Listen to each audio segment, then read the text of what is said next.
na Epístola aos Hebreus, carta aos Hebreus,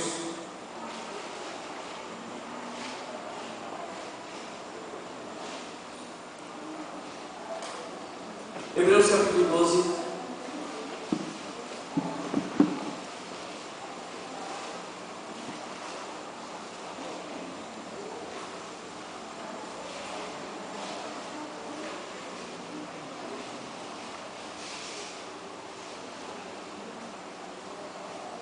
Hebreus capítulo 12, por favor, eu queria que você ficasse de pé para a leitura da palavra.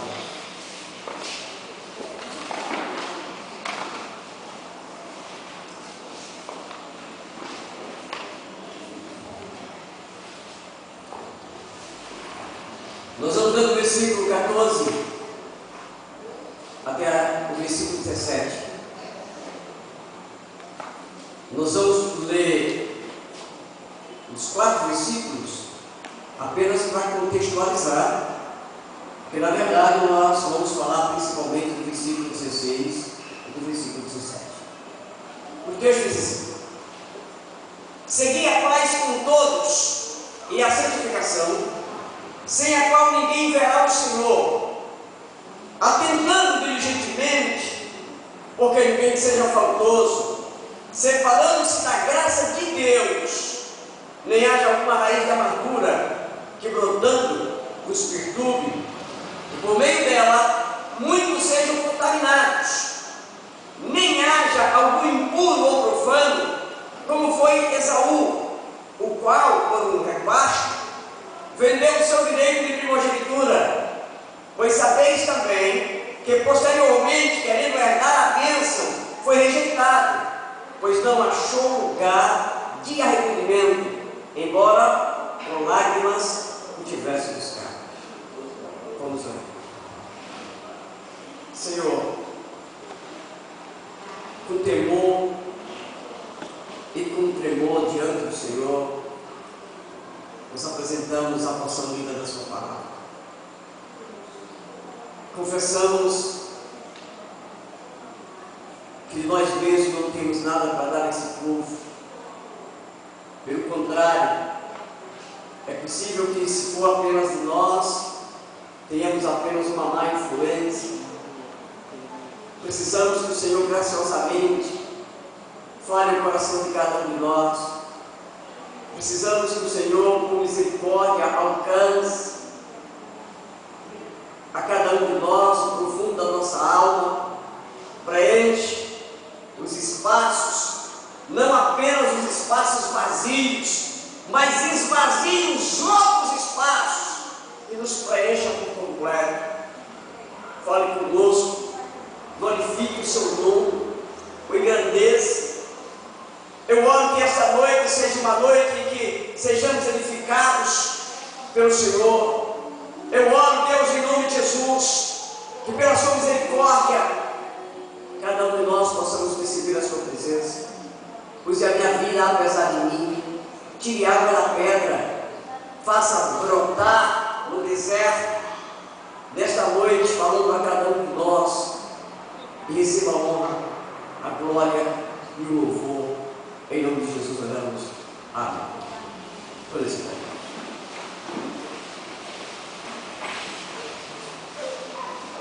apenas para ficar um pouco mais na nossa memória, eu vou ler o versículo 16 e 17 de novo. Nem haja algum impuro ou profano, como foi Esaú, o qual, por um repasto, vendeu o seu direito de primogenitura, pois sabeis também que posteriormente, querendo herdar a bênção, foi rejeitado, pois não achou lugar de arrependimento, embora com lágrimas o tivesse buscado. A maioria de nós conhece a história de Esaú e de Jacó. Principalmente os jovens que têm sido desafiados a ler a Bíblia toda do ano, já passaram por Gênesis e já ouviram falar ou já leram a respeito desses gêmeos, Esaú e Jacó. Eles não são falados apenas no livro de Gênesis, mas nós vamos encontrar sobre eles em Romanos, vamos encontrar em Hebreus, vamos encontrar em alguns outros livros do Antigo Testamento.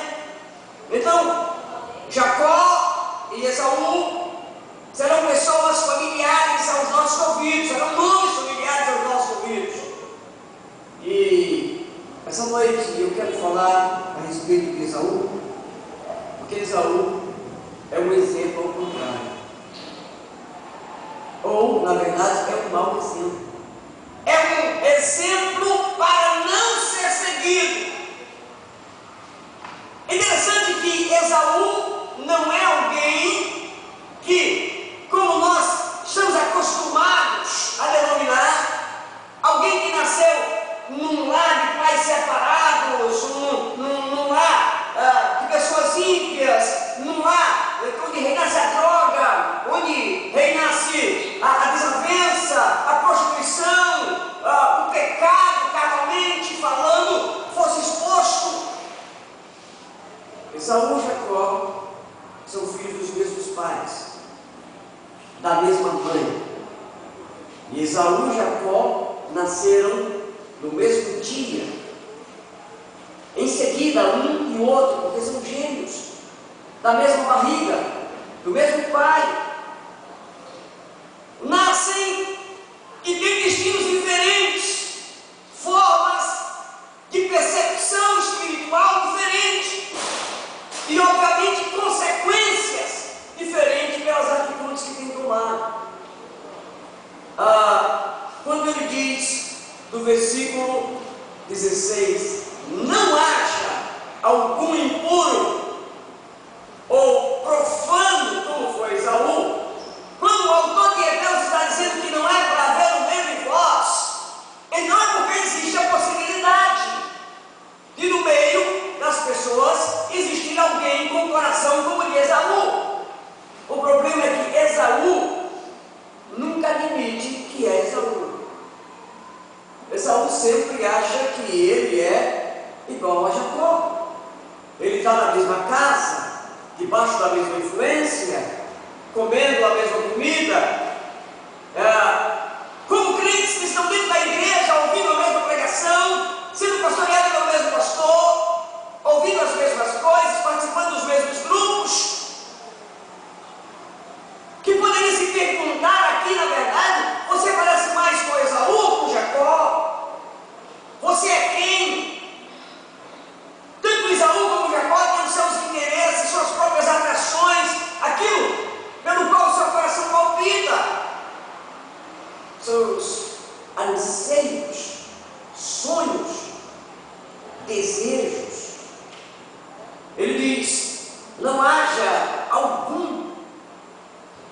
O Hebreus está falando para crentes, então ele está admitindo que existe a possibilidade, ele está advertindo que esse exemplo, ao contrário, pode ter vindo da igreja. E o problema de Esaú é que ele não trocou apenas uma bênção material, ele não vendeu apenas a bênção material. Vocês conhecem a história, eu já li um pouquinho dela, embora vocês conheçam, eu acredito.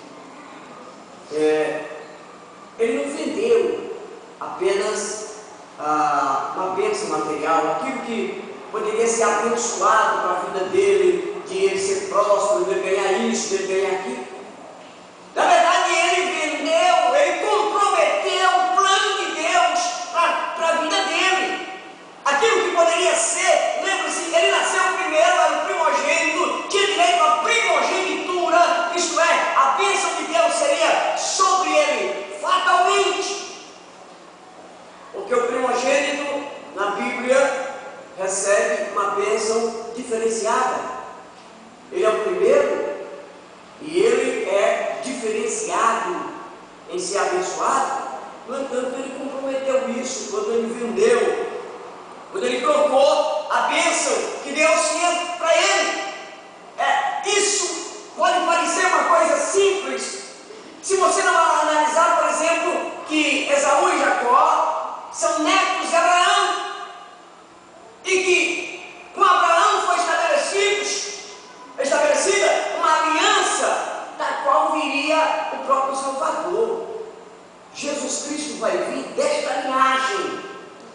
E Deus está com uma linhagem, começando uma linhagem em que o seu próprio filho será descendente segundo a carne. E Esaú está na linhagem. Esaú está no lugar onde qualquer um de nós desejaria estar. E infelizmente ele vai trocar, ele vai perder isso que foi dado para ele. A Bíblia diz, 1 Coríntios 10:12, que aquele que está em pé, cuide para que não caia. Então, a primeira coisa que eu gostaria de chamar a atenção ao analisar a história de Esaú e trazer para nós um exemplo ao contrário, ou um mau exemplo, é fazer você entender que não existe crente que possa se dizer que não há possibilidade de crer, que ele está tão firme que nada o abalará. Ele não pode entrar numa confiança em si mesmo, achando que ele pode acontecer com os outros. Ele não se desvia, ele não cai, ele não cede, ele não abre espaço para o diabo. E isso pode se transformar num orgulho. Você lembra quando Jesus estava lá na ceia, ele disse: um de vocês vai me trair. E se você lembra da passagem, os discípulos começaram a dizer, a maioria deles: serei eu, Senhor? Serei eu, Senhor? Ou seja, os discípulos começaram a ver a possibilidade de cair. Eles começaram a ver que poderia ser eles, qualquer um. No entanto, Pedro, de maneira orgulhosa até, ele fala para João, pergunta para ele quem é.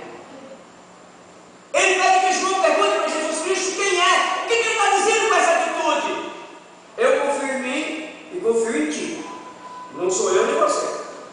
Deve ser alguém dos outros lá. João, pergunta lá quem é, João, para ficar sabendo quem é. Na verdade, o que Pedro está dizendo com esse tipo de atitude? Eu me garanto, tudo bem, né, João? Deve ser os outros 10. É algum dos outros 10, nós não, porque a gente é crente mesmo. A gente é discípulo daqueles que, como disse Pedro, Senhor, estou disposto até a morrer por ti. Jesus olha para ele: morrer por mim? Hoje mesmo, antes que o galo cante, tu me negará 3 vezes. Eu não, sou de jeito nenhum. Não é possibilidade, eu não faço isso, não, de jeito nenhum. E vocês sabem o que aconteceu.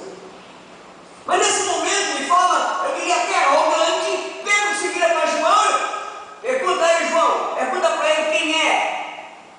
Porque quando ele faz isso, ele está dizendo, falando para João, ele está tirando ele e João da história.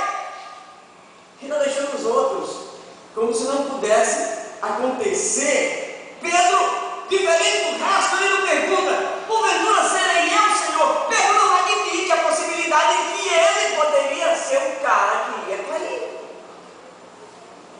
Ele não caía. A posição de Esaú, nós vamos analisar, é uma posição desse tipo, achar que sempre vai ter uma outra oportunidade de continuar bem. Gênesis capítulo 25, a partir do versículo 24, desculpe, a partir do versículo 27 até o 34, eu vou ler para vocês, se você quiser acompanhar, abra na sua Bíblia, Gênesis 25, 27 a 34, diz assim: cresceram os meninos, Esaú saiu perito e caçador, homem do campo. Jacó, porém, homem pacato, habitava em tendas. Isaac amava a Esaú, porque se saboreava da sua caça. Rebeca, porém, amava a Jacó. Tinha Jacó feito cozinhado quando esmorecido, veio do campo Esaú. Ele disse: peço-te que me deixes comer um pouco desse cozinhado vermelho, pois estou esmorecido.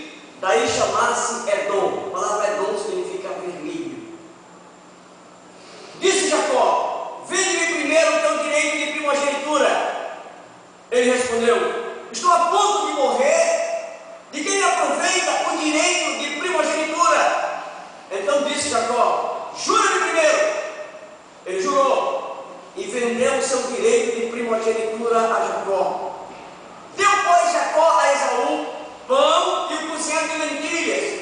Ele comeu e bebeu, levantou-se e saiu. Assim, termina o texto dizendo, desprezou Esaú o seu direito de primogenitura.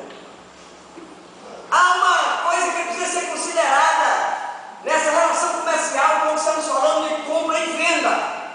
Porque se existe alguém comprando, é porque tem alguém vendendo. Se existe alguém que está se prostituindo, é porque encontrou alguém que quer usufruir daquela prostituição. Se existe alguém seduzindo, é porque existe um sedutor, ou o contrário. Então, na verdade, há uma interação entre as duas coisas. A questão que precisa ser vista é que muitas vezes nós olhamos a posição de Jacó como um aproveitador, ou alguém que se aproveitou da situação. Esaú estava com fome, Jacó vai oferecer para ele um prato, a comida que ele fez, e vai trocar a uma bênção, que é uma coisa aparentemente abstrata. E o que Esaú faz? Esaú resolve trocar. Gente, tem um portão batendo, por favor, para os obreiros, fecha esse portão lá, por gentileza, é a segunda vez que bate. Então, Esaú resolve, o texto diz que Esaú despreza o seu direito à primogenitura. Eu quero levar você, porque é isso que nós queremos com esse texto agora. Eu preciso que você não perca nada do que eu vou dizer essa noite. O que Esaú fez? Esaú simplesmente disse para Deus que tudo que Deus tinha para dar para ele era menos do que um prato de comida. A Bíblia diz que ele vendeu a sua bênção por um prato de comida. Esaú vai colocar como se fosse de uma forma lógica, de que adianta o meu direito à primogenitura se eu morrer de fome. Ora, se ele era o primogênito e havia bênção para ele, certamente ele não morreria de fome. Mas existem pessoas que são imediatistas. Algumas pessoas querem resolver a situação a qualquer custo, e elas decidem que precisa ser resolvido aquilo daquela forma, mesmo quando há a promessa de Deus sobre a vida delas.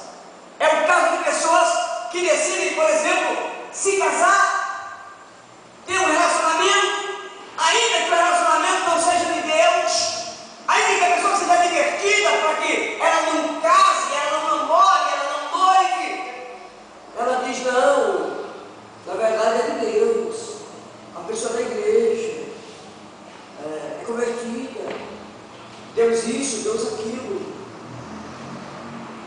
e ela vai porque ela quer. Não importa o que diz a Bíblia, o que dizem os pastores, o que diz a orientação da igreja.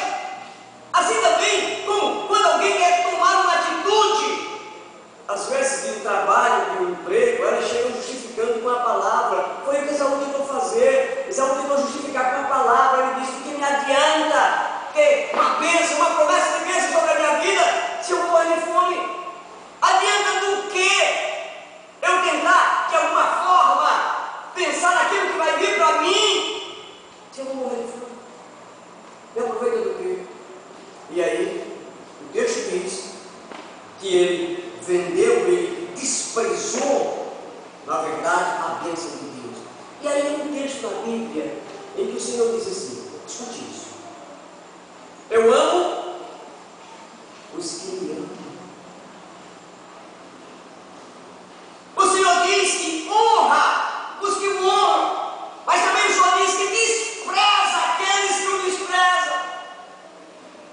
Então, desprezar Deus, ainda que momentaneamente, ainda que por uma oportunidade, você vai fazer, na verdade, porque Deus tinha desprezo por você. E o pior de tudo é que uma vez que Deus despreza você, fica complicado para você voltar para esse mesmo Deus e esperar que este Deus sinta por você agora carinho, amor, algum tipo de sentimento que restaure a sua condição com Ele, porque você desprezou e a Bíblia diz que Deus te desprezará. O que nós encontramos no texto é que Esaú não encontrou lugar para arrependimento. Essa é uma das coisas que, na verdade, mais me assusta. É depois de tudo, você tomar consciência do seu erro, você tentar se arrepender e não conseguir. Esta noite, aliás, ao amanhecer, eu tive um sonho que me preocupou muito. Passei o dia todo pensando no sonho hoje. Eu tinha que estar aqui 8 horas da manhã para dar uma aula sobre exegese. Aliás, quem faltou a aula perdeu muita coisa, serão só 4 aulas. Quem perdeu uma ainda pode fazer. Se perder 2, está fora.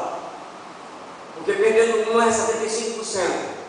Se perder 2 é 50%, 50% você não aproveita não. Aproveita mais não. E hoje nós tínhamos 14 pessoas que vieram assistir uma aula de exegese bíblica. E já foi dado muita coisa numa aula só. Eu tinha que estar aqui cedo. E 8 horas. E eu tinha botado o despertador para tocar, para não perder, 7h20, para que 8 horas eu estivesse aqui. Só que, antes disso, a Heloísa perguntou para mim: Júlio, tu vai dar aula hoje? Eu disse: vou. Acordei com ela falando: vou. Ela disse: eu estou achando o sol muito alto. E eu acordei, eu fui olhar a hora no relógio, ainda era 7h17, alguma coisa assim. Então, ainda faltava 3 minutos para o despertador tocar. Mas, quando a Heloísa me chamou pela manhã, eu estava tendo um sonho. O sonho não foi algo que me deixou feliz. Eu sonhei que eu havia morrido. E a sensação de morte era... Eu estava, apesar de ter morrido, eu estava no meio das pessoas da família.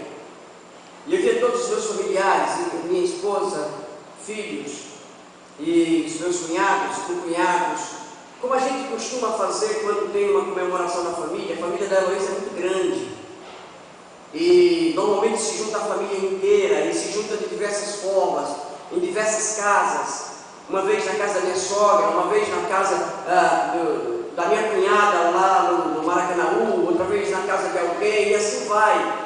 Eles têm uma coisa muito legal, uma união muito grande, tanto que eles celebram, as mulheres celebram o aniversário, se encontram pelo menos uma vez por mês, as mulheres se encontram, isso, as tias, as sobrinhas, até netas, a minha sogra, todas as mulheres se encontram, independente das idades, e celebram o aniversário de alguém daquele mês, ou se não, apenas se encontram para se encontrar. Isso é muito legal. E eu vi um desses encontros da família, onde tinha a família inteira numa mesa muito grande. Eu pude ver o meu cunhado contando as coisas que ele costuma contar, rindo, todo mundo feliz ali, e eu estava no meio deles. Eu tinha muita vontade de falar com a Heloísa. Na verdade, eu tinha vontade de dizer apenas para a Heloísa: Heloísa, eu te amo. E ela não conseguia, eu não tinha contato com o mundo, ela não poderia nunca me ouvir nem saber que eu estava lá. E eles eu sentava numa das cadeiras, mas era imaterial. Eles não me viam, eu os via todos, ouvia todos, mas eles não me viam e não me ouviam. E eu estava considerando isso, na verdade, naquele local, quando chegou alguém, chegou uma jovem do tempo do meu movimento de juventude, quando eu ainda era católico, lá no Crato, eu tinha 16 anos, 17. Uma menina muito bonita, uma morena muito bonita. Eu revi a beleza que ela tinha na época que eu tinha 16 anos. No sonho ela veio com toda a beleza, e ela veio falar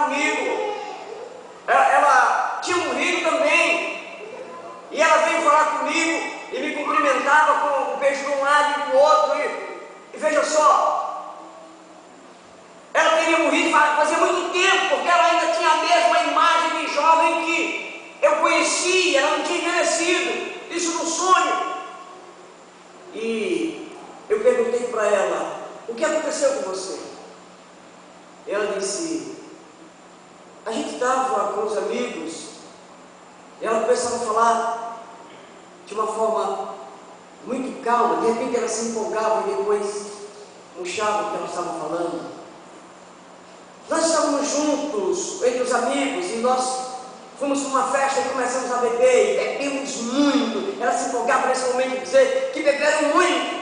Aí ela dizia, aí aconteceu, eu não entendia, ela morreu de ter bebido demais. Muito jovem. E eu ficava ainda considerando a idade que eu tenho, daquela época para cá, ela tinha morrido, naquela época e ela estava naquele local. E eu começava a me perguntar, eu morri, eu estou no céu ou no inferno?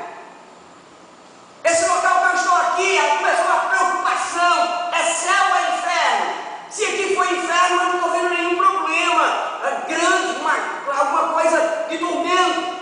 Mas se aqui for céu, é assim o céu? Eu perguntava para mim, e aí aparecia um outro amigo, esse eu sabia que eu conhecia, não sei de onde, não lembro dele, de onde eu conheço, no sonho eu conhecia. E eu perguntava para ele, me diz uma coisa, está tudo bem por aqui? Ele disse, há momentos que tem algumas coisas difíceis. E eu perguntei, o que é difícil? Ele disse, não, a gente estava num grupo, e apareceu numa estrada onde a gente estava, alguma coisa que dava a entender como se fosse uma manada de bois raivosos partindo para cima deles, e eles teriam que se livrar. E eles correram e tinham que estar atentos. E eu pensava, então aqui é o inferno. Porque se os touros estão tentando matá-los, eles têm que se defender, é o inferno. Então eu vim para o inferno. Eu no sonho perguntava, eu vim para o inferno. Tudo que eu tentei ser, na verdade, me levou para o inferno. Enquanto eu estava considerando isso, eu considerava, mas o inferno é tão tranquilo assim. Uma vez ou outra tem que só estar atento. Uma vez ou outra vai acontecer isso. Quando a Laísa disse, Júlio, tu não vai dar aula. Ela disse que me salvou do inferno. Eu despertei e passei o dia inteiro pensando nisso. E quando eu estava preparando a pregação, eu lembrei de alguém que foi para o inferno, que expressou aquilo que Deus havia dado para ele. E lembrei que eu não posso desprezar o que Deus tem dado para mim. E que eu preciso tomar algumas atitudes na minha vida, e uma delas é, independente do que vocês pensem, ser mais rígido biblicamente. Eu não posso chegar num local indefinido. No sonho, eu não sabia se era céu ou inferno. Não parecia ser céu, porque o céu tem que ser maravilhoso. Não parecia ser inferno, porque o inferno é um lugar de sofrimento constante. Onde eu estava? Era só um sonho? Se era só um sonho, por que foi tão nítido? Porque ainda durante o dia inteiro eu me preocupei. Eu passei o dia todo me lembrando dos detalhes, das pessoas, de como a família estava feliz, ali se divertindo. E a única coisa que eu queria era falar com a Heloísa. Eu não queria nada.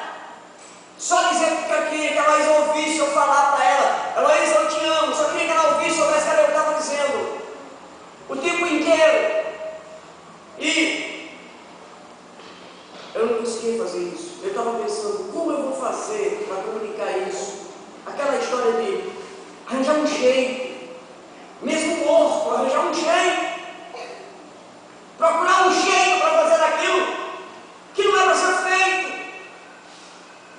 E enquanto orava e preparava e pegava alguma coisa para a preparação, eu me lembrei de alguém que desprezou o que Deus deu. E pensei no estado da igreja e orei em relação a isso. E a mensagem que nós estamos trazendo essa noite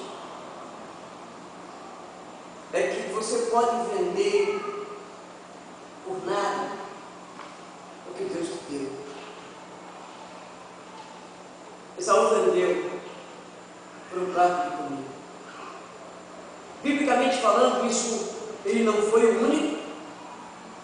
Deus não aceita ser comprado. As pessoas tentam comprar Deus com dízimo, com oferta, com um chorinho aqui ou ali. Tentam comprar Deus com algum tipo de testemunho, ouvindo algum tempo para a igreja.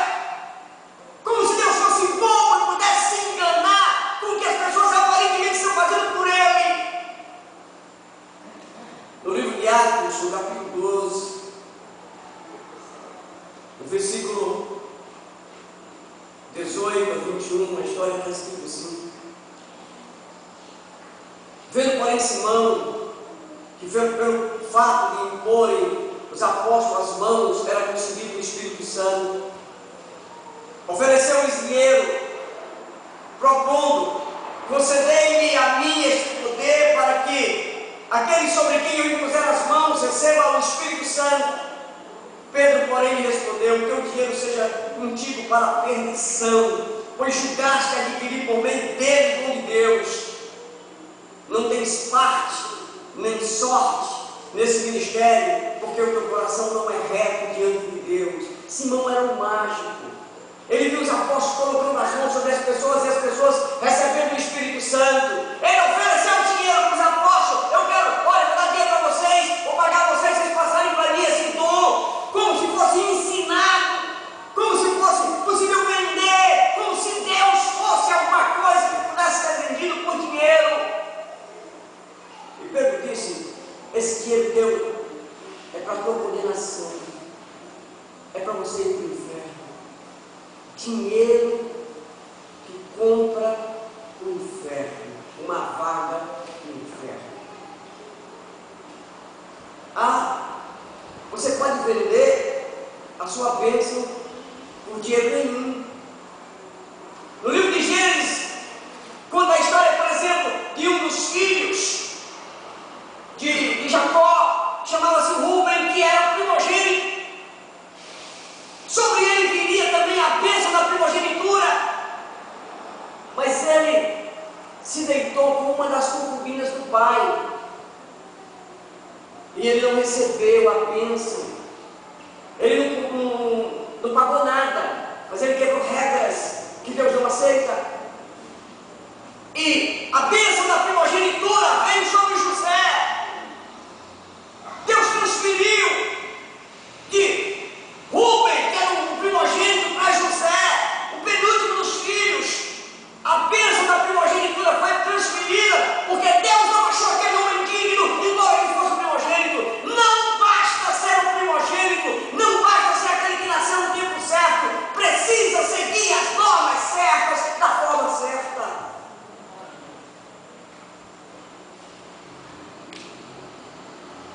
Precisa ter o coração disposto para Deus, ainda que isso signifique que você vai fazer o que você não quer fazer. Você imagine um jovem apaixonado por uma jovem, ou vice-versa, uma jovem apaixonada por um jovem, e a gente diz assim: não faça, não vá, não deve. E ambos, perdidamente apaixonados, se voltarem e dizer: pastor, não é isso que o nosso coração diz, não é isso que os nossos sentimentos dizem. Na verdade, nós estamos perdidamente apaixonados pelo outro, faríamos qualquer coisa, mas nós vamos obedecer o Senhor. Nós não vamos sequer entrar em comunicação, nós não vamos ter nenhum contato, e nós vamos abrir mão dos nossos sentimentos, porque o Senhor está enxergando o que a gente não está enxergando. Quando vocês encontram desses crentes, queria pastorear esses. Queria ter a oportunidade de pastorear esses que entendem que o que nós estamos dizendo, na verdade, é para o bem deles. Que nós não temos preferência sobre pessoas. Nós precisamos cuidar das almas. Segunda carta de Pedro, no capítulo 2, do versículo 20 ao 22, diz assim: portanto, se depois de terem escapado das contaminações do mundo, mediante o conhecimento do Senhor e Salvador Jesus Cristo,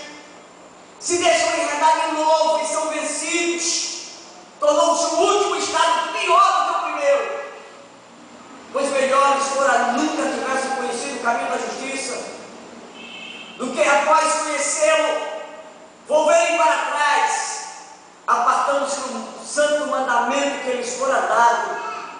Com ele, aconteceu o que diz certo adágio verdadeiro: o cão voltou ao seu próprio vômito, e a porca lavada voltou-se a revolver-se pela lamaçal. Eu não sei quantos de vocês criaram cachorro. Praticamente a minha vida inteira eu criei cachorro. E essa é uma cena nojosa que eu presenciei. O cachorro vomitar e depois comer o que ele vomitou. Comer aquilo que ele botou para fora e come de volta. O que o texto está dizendo é que algumas pessoas entram na igreja e experimentam o dom de Deus, a bênção de Deus, e as vende, retorna para o pecado, retorna para o erro. E isso você despreza Deus. E o texto diz, é a mesma coisa do cachorro comer de volta ao vômito. É a mesma coisa. E ele está dizendo, não tem mais jeito para esses que estão brincando de desprezar Deus. Tiago capítulo 4, versículo 4, ele diz, infiéis, não compreendeis que a amizade do mundo é inimigo de Deus. Aquele, pois, que quiser ser amigo do mundo, constitui-se inimigo de Deus. O texto original, a palavra no original, para infiéis é adúlteros. Isto é, como é que você fez aliança com Deus e quebra essa aliança para estar fazendo aliança com o mundo? Ou com Deus, ou com o mundo. Gênesis capítulo 36. É interessante porque Esaú, quando ele percebeu que ele tinha errado, ele tentou consertar, e as pessoas tentam consertar o erro sem se arrependerem.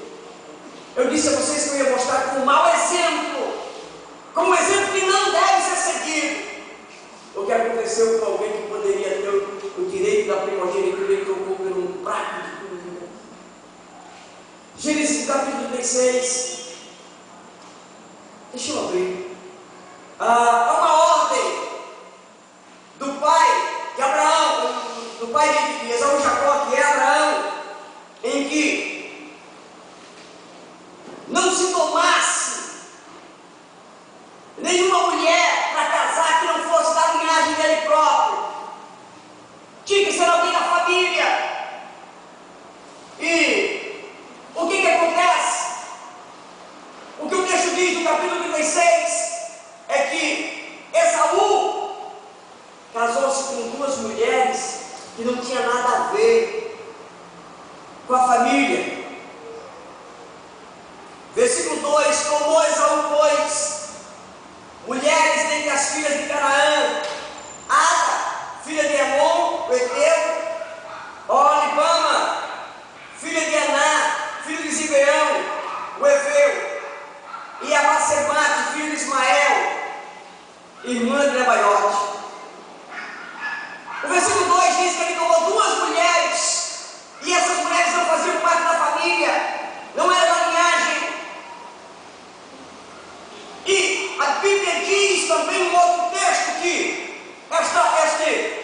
estas mulheres desagradaram muito a mãe deles, porque essas mulheres tinham outro costume, tinham outro padrão, tinham outro Deus. É aquela questão do jugo desigual. É a mesma coisa de um crente querer casar com um incrédulo, uma crente querer casar com um incrédulo, ou vice-versa. E aí vem com uma desculpa de dizer, pastor, é porque eu estou tentando ganhar ele para Jesus, ganhar ela para Jesus. Você quer o meu conselho? Ganha primeiro para Jesus. Espera para ver se a pessoa persevera, se dá fruto. Você não vai ver isso em 3 meses, em 5 meses. Deixa o tempo andar, dá tempo ao tempo. Pastor, mas se eu não for, outra vai chegar, outro vai chegar, que chegue. Ou você acredita em Deus ou nos seus sentimentos?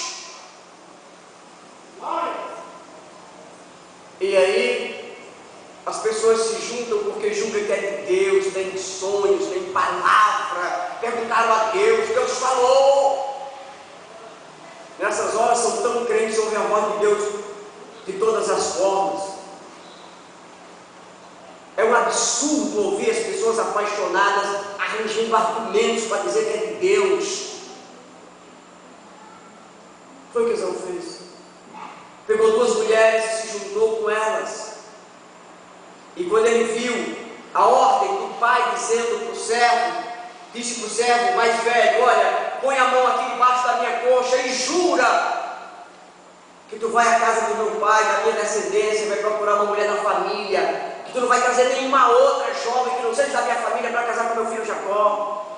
Quando Esaú ouviu isso, o pai falando a respeito de Jacó, então ele pensou: olha, quer dizer que o meu pai fica alegre se eu casar com alguém da família? O versículo 3 de 36 de Gênesis diz que ele foi atrás de casar com uma descendente de Ismael. Ele foi procurar alguém da família, mas ele é tão sem conhecimento que a parte da família que ele foi procurar foi rejeitada por Deus. Exatamente Ismael, o filho ilegítimo, o filho da escrava com Abraão, em que Deus próprio rejeitou. Ele vai casar com uma descendente rejeitada, do povo rejeitado, embora ele está julgando que é da família, só para poder agradar a família, para parecer que está fazendo a coisa certa. Quantos de nós ficam arrumando a nossa vida para parecer que a gente está no caminho certo, que a gente sabe que está no caminho errado? A gente sabe que o que a gente está fazendo não é o correto. A gente fica arrumando para as pessoas verem. Uma das coisas que eu passei um dia me questionando no meu sonho foi: Deus está dizendo algo para mim? É só um sonho comum? Ou isso Deus está dizendo algo que eu preciso ouvir, que eu não tenho ouvido? Eu preciso aproveitar enquanto eu não morri, enquanto há tempo de corrigir o que precisa ser corrigido. Voltando para o cidadão aqui, ele achou que tinha resolvido a situação por ter pego uma outra mulher que era da família. Quais foram os problemas principais dele? Por que Esaú se vendeu? Uma das respostas que nós temos é que a fé de Esaú é uma fé sem consistência. Sabe, pessoas que procuram Deus apenas para resolver questões terrenas. A fé delas não é em o Senhor estar nelas e elas estarem no plano de Deus, mas é em o Senhor satisfazer o desejo delas. E o versículo que elas mais amam é aquele que o Senhor satisfaz o desejo do seu coração. As pessoas vêm para a igreja para ser curada, vêm para a igreja para ficar liberta, vêm para a igreja para prosperar, vêm para a igreja para arranjar casamento, para ter filho, vêm para a igreja para mudar de vida. Mas as pessoas não vêm para a igreja para servir a Jesus. Fé sem consistência, uma fé baseada nas coisas que consegue. Todo testemunho eu estava pobre, agora estou rico. Eu era aleijado, agora estou andando direito. Eu era cego, agora estou vendo. Eu era leproso, fui curado. Não tem testemunho. Eu era pecador e Deus transformou meu coração. Esse testemunho não existe. Porque esse tipo de testemunho não atrai, a não ser quando encontra crentes verdadeiros. Lucas capítulo 14, do versículo 28 até o versículo 30, o texto diz assim: pois qual de vós pretende construir uma torre? Qual de vós, pretendendo construir uma torre, não se assenta primeiro para calcular a despesa e verificar se tem os meios para concluir, para não suceder que, tendo lançado os alicerces e não podendo acabar, todos os que a virem zombem dele, dizendo: este homem começou a construir e não pôde acabar. O que ele está dizendo? O contexto é um planejamento. Você vai construir alguma coisa para um homem que vai construir uma torre, isso é uma construção grande, e primeiro não verifica se tem os recursos para isso. Mas do contexto que ele está falando, quem vai seguindo tem que entender que é uma coisa grande. e tem que pensar na frente, que não vai desistir. Tem que aceitar Jesus para servir a vida inteira. Tem que considerar se é isso que você quer. Tem que considerar que você vai ter que obedecer, que você vai ter que seguir princípios, que você vai ter que se submeter, que você vai ter que abrir mão de uma porção de coisas. Tem que parar antes de servir, para não parar no meio do caminho e abandonar o caminho para o céu, dizendo que é pesado demais, que você não conseguiu, que não resistiu, que foi seduzido e que você vendeu a sua bênção por um prato de lentilha. Esse moço não tinha consistência na sua fé, não parou para considerar o que ele estava fazendo. Assim como muita gente não para considerar o que é aceitar Jesus e entregar a sua vida para Ele. E por não considerar o futuro, entra e sai. E às vezes não consegue mais entrar. No Evangelho de João, no capítulo 6, Jesus está falando que o seu corpo é verdadeira comida e o seu sangue é verdadeira bebida. E quando ele está falando a respeito disso, o texto diz que muitos já não andavam mais com ele. Jesus vai para os 12, chega para os 12 e diz assim: e vocês? Querem ir embora também não? Estão aqui comigo por quê? Querem ir embora também não? E Pedro diz: não, nós iremos, Senhor. Se só tu tens palavra de vida eterna. Mas Jesus colocou ele: se é demais me seguir, isso importa em sacrifício, isso importa em renúncia, isso importa em parar de pecar, isso importa em tomar atitudes que vão contra a correnteza do mundo, e você não considera isso, não venha. Não venha. Não é um evangelho vendido. Não é um evangelho floreado, não é um evangelho mostrado em pano de seda ou ainda em alguma coisa macia, para você entrar. É uma decisão para sempre, com consequências eternas, que você tem que parar e pensar antes de entregar a sua vida para Ele. Filipenses capítulo 3, do versículo 18 ao 21, diz assim: pois muitos andam entre nós, dos quais repetidas vezes eu vos dizia, e agora vos digo até chorando, que são inimigos da cruz de Cristo. O destino deles é a perdição, o Deus deles é o ventre, e a glória deles está na sua infâmia, visto que só se preocupam com coisas terrenas. Pois a nossa pátria está nos céus, de onde também aguardamos o Salvador, o Senhor Jesus Cristo, o qual transformará o nosso corpo de humilhação para ser igual ao corpo da sua glória, segundo a eficácia do poder que Ele tem de até subordinar a si todas as coisas. O que Ele está dizendo? Muitos andam entre nós e acham que vão ser salvos porque estão no meio da igreja. Acham que vão ser salvos porque estão fazendo uma coisinha aqui, outra ali, estão lendo um capítulozinho da Bíblia, estão orando um tempinho. Acham que não salvos, são no meio, mas Filipenses ele diz: o destino, versículo 19, capítulo 3, o destino deles é a perdição, o Deus deles é o ventre, só se preocupam com coisas da terra.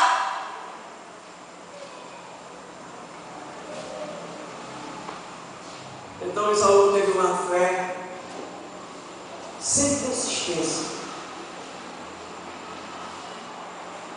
E por fim, para não incomodar mais, Esaú foi inconsequente, inconsistente e inconsequente.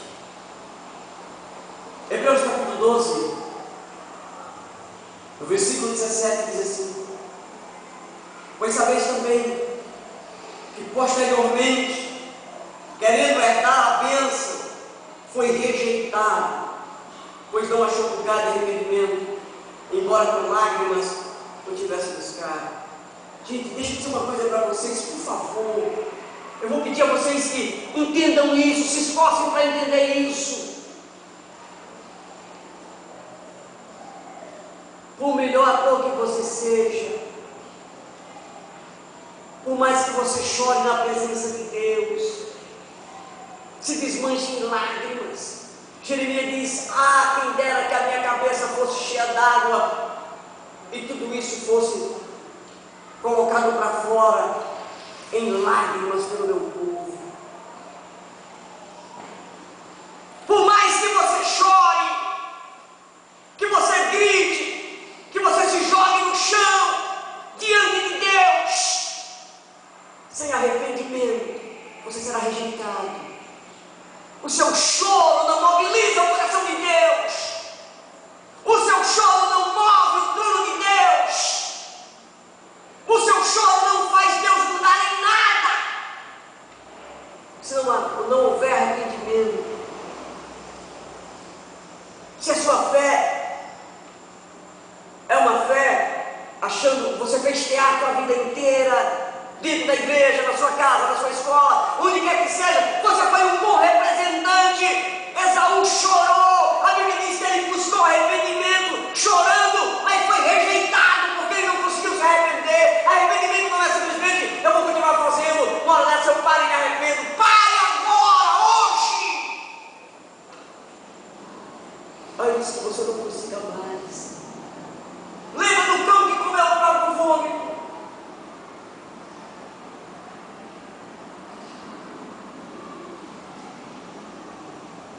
Lá no livro de Gênesis, capítulo 28, fala aquela história que eu falei para vocês, de que Abraão vai pedir para a mulher, para Jacó, ser uma mulher da família, e que Esaú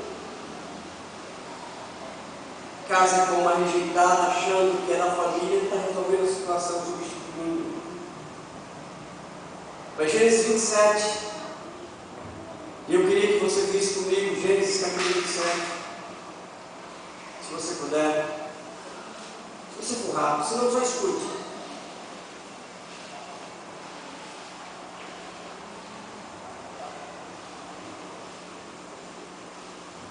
Gênesis 27,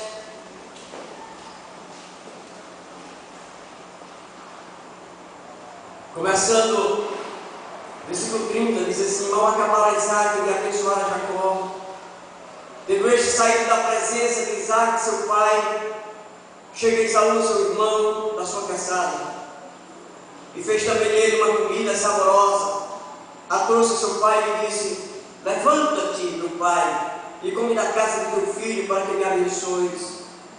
Perguntou-lhe Isaac, seu pai: quem és tu? Sou Esaú, teu filho, o teu primogênito, respondeu.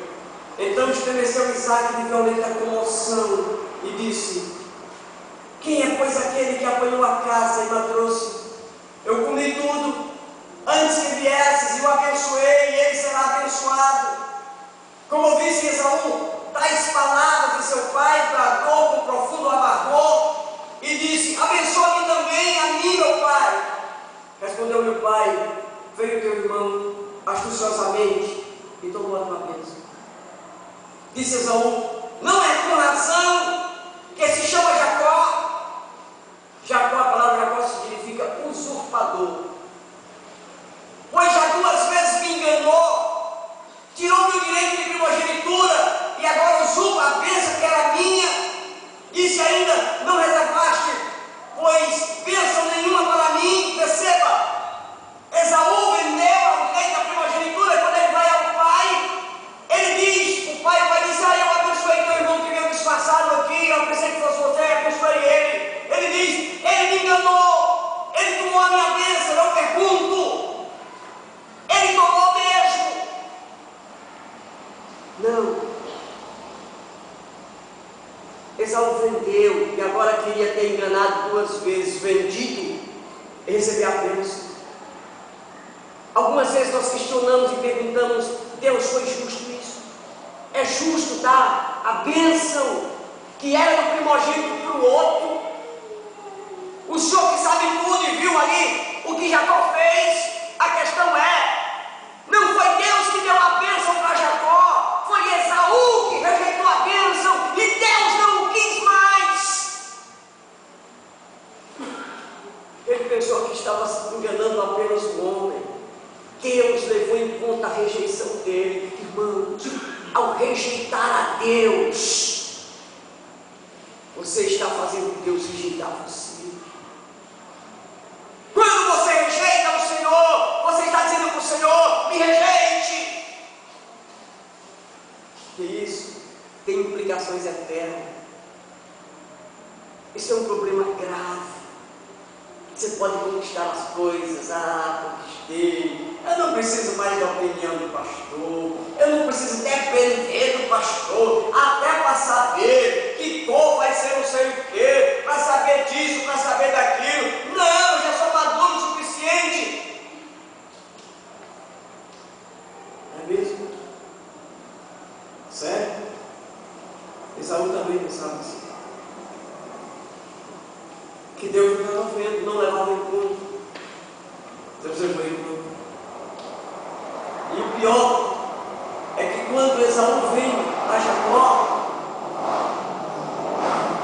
quando Esaú vem a Isaac, pai dele, ele, ao invés de reconhecer que errou, isso é um problema da maioria dos crentes, ele bota a culpa em Jacó. Ele não diz: vacilei, meu Deus, eu errei, não me dei conta do erro, do que eu fiz, do meu vacilo. O que ele diz? A culpa é de Jacó. Ele me enganou, ele tomou a bênção de mim e depois enganou o Senhor. Ele não enganou a ninguém, a não ser a si mesmo. Na verdade, Esaú desprezou Deus. O resto da continuação, Deus considerou quem não o desprezaria, quem faria qualquer coisa pela bênção. Foi certa a forma dele fazer? Não! Deus não está de acordo com isso, mas entre isso e alguém que rejeitou o próprio Deus, entre alguém que rejeita Deus e alguém que está desesperado por Deus, Deus viu alguém desesperado por ele.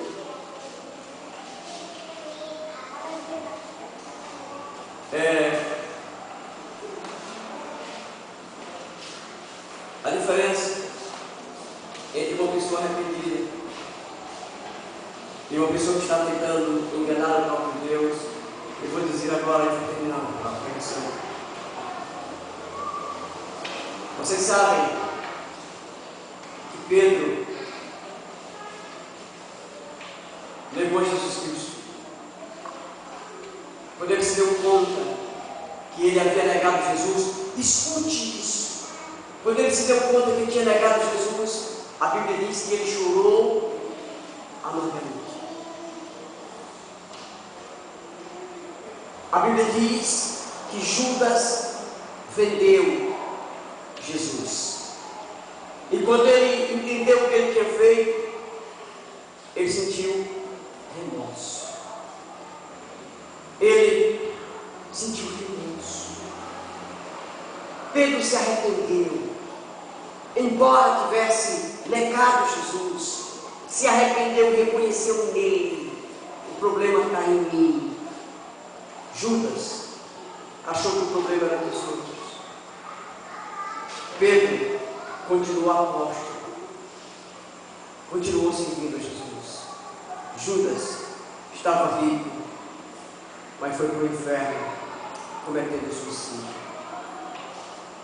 Não é um choro, não é quantas lágrimas, embora eu acho que você e eu devemos nos lançar chorando na presença de Deus. Mas é a intenção do seu coração, é a intenção do meu coração. Eu preciso avisar você: não despreze Deus. Não despreze Deus. Você será desprezado. Se você veio buscar, eu não sei o que você veio buscar, o que você veio buscar. Não sei porque o Senhor lhe trouxe esse lugar e porque não trouxe outras pessoas. Mas você foi avisado. Você foi esclarecido. Não falei uma língua que você não entende. Não falei um idioma desconhecido. Não falei de palavras difíceis. Não usei livros de fora. nenhuma citação, todas as citações foram livros da Bíblia. Você pode conferir cada uma das coisas que eu coloquei, cada passagem. Agora é com você. Agora é com você. Ou você se decide de verdade e para sempre. Você corre o risco do que diz Hebreus capítulo 12, que Esaú buscou arrependimento por lágrimas e não encontrou. Chorou, mas não conseguiu achar arrependimento dentro de você. Gostaria que você, que entendeu a palavra, que percebeu que Deus está falando com você, e que algo que fazer, que mudar em qualquer tempo, que você curvasse sua cabeça diante do Senhor e conversasse com Deus agora. E se você precisa tomar uma atitude, faça isso agora. Diga a Deus o tipo de pessoa que você tem sido e como você tem sido orgulhoso, orgulhosa, defendendo seus pontos de vista, mas rejeitando a Deus. Comece a clamar a Deus, que Ele te leve ao arrependimento. Comece a clamar a Deus, que Ele perdoe os seus pecados. Faça agora.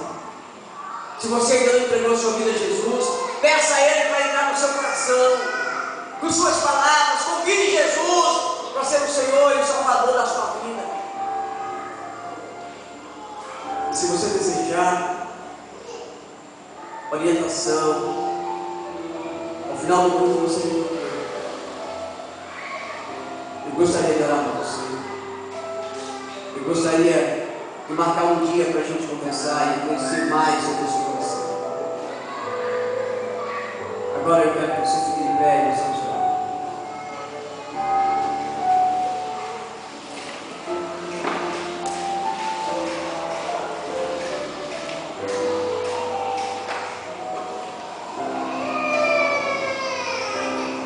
Você que vai fazer o treinamento discipulado, não esqueça de fazer a pré-inscrição. Procura Carla, e faça a sua pré-inscrição.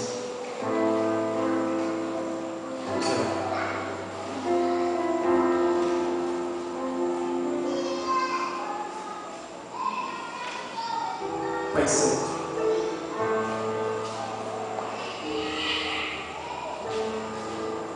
algumas pessoas já partiram, pessoas que nós conhecíamos, que alguns nós nem sabemos que eram amigos nossos, alguns estão no inferno já. E não há para eles mais nada que se possa ser feito. Mas esse povo que está aqui essa noite veio ouvir a tua palavra, eles têm, assim como eu, a oportunidade de corrigir o rumo da nossa caminhada, de parar para pensar e se comprometer, de ter uma vida que seja enraizada no Senhor, fincada, fixada, ainda que isso nos custe a própria vida, ainda que isso nos custe o amor da nossa vida, ainda que isso nos custe o casamento, nos custe a viagem, a formação, ainda que isso nos custe os nossos prazeres, que isso nos custe os nossos sonhos, as nossas realizações, ainda que isso nos custe a nós mesmos. Então nós estamos essa noite suplicando ao Senhor que quebrante cada um de nós de forma profunda. Sua misericórdia. Que o Senhor nos conduza ao Senhor. Que o Senhor nos ajude a perceber o nosso erro sem culpar ninguém, mas culpando a nós mesmos pela nossa desonestidade, imoralidade, nossa mentira.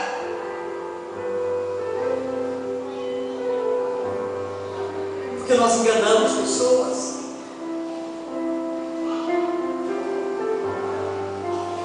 Deus, não nos deixa ser como um cão que volta a comer o próprio fruto. Nos conduza ao arrependimento.